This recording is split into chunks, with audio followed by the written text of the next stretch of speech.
ब्राह्मण के पैर धोने से कीचड़ न उत्पन्न होता। ब्राह्मण आपके घर में आया,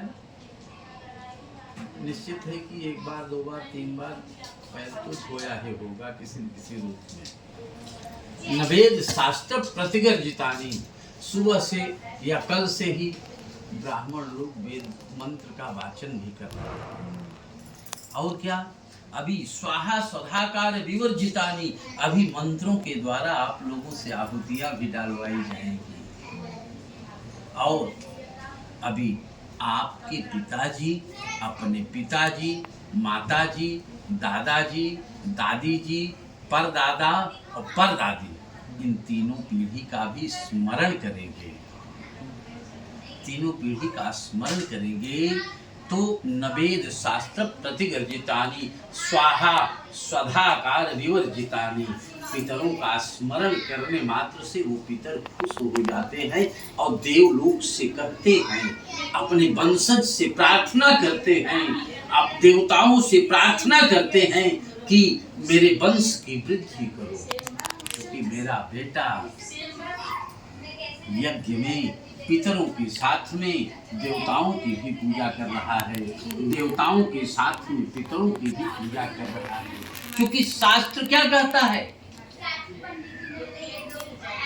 हर व्यक्ति 3 ऋणों से बंधा रहता है। जानते हैं क्या क्या?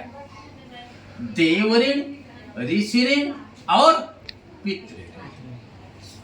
देव ऋण से मुक्ति व्यक्ति तब प्राप्त करता है जब देवताओं की इस प्रकार से पूजा करता है, और ऋषि ऋण से मुक्ति व्यक्ति तब प्राप्त करता है जब किसी अतिथि का सम्मान करता है, और पितृ ऋण से मुक्ति व्यक्ति तब प्राप्त करता है जब संतानोत्पत्ति करता है। और संतानोत्पत्ति में यदि पुत्र आ जाता है तो सोने में सुहागा मिलता है।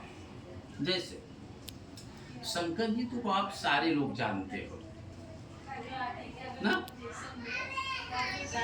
शंकर जी का विवाह जब तक नहीं हुआ था और शंकर जी का विवाह पार्वती के साथ होने वाला था और पार्वती तपस्या कर रही थी और शंकर जी अपनी साधना में लीन थे, लेकिन एक राक्षस था जिसका नाम था तारकासुर।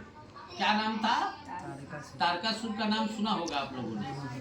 तारकासुर राक्षस ने ये वरदान प्राप्त कर लिया था कि शंकर जी के बेटे से ही मेरी मृत्यु हो। समझ रहे ना? और सती के पिता से द्वेष था और सती कुछ अकड़ू स्वभाव की थी, और इस नाते सती को शंकर जी ने एक्सेप्ट पूरी तरह से नहीं कर पाया, विचार नहीं मिल पाए। समझ रहे हैं? यही तन सती भेंट अब वही सती अगले जन्म में पार्वती के रूप में आई। तपस्या से शंकर जी को खुश तो कर लिया, लेकिन इंद्र की प्रेरणा से कामदेव आए और कामदेव ने शंकर जी की साधना को तो तोड़ दिया, लेकिन तीसरी नेत्र की दृष्टि निकली और तीसरे नेत्र की दृष्टि से शंकर जी के तीसरे नेत्र की दृष्टि से भस्म हो गए। कौन? कामदेव भस्म हो गए। और जब कामदेव भस्म हो गए तो कामदेव की पत्नी दौड़ती हुई आई और वह बोल दी, कामदेव की पत्नी दौड़ती हुई आई और वह बोली कि तुम्हें संतान की प्राप्ति नहीं होगी, लेकिन भगवान की कृपा से कृत्रिम ढंग से शंकर जी और पार्वती को संतान की प्राप्ति हुई। इसलिए बोलिए यज्ञ नारायण भगवान की।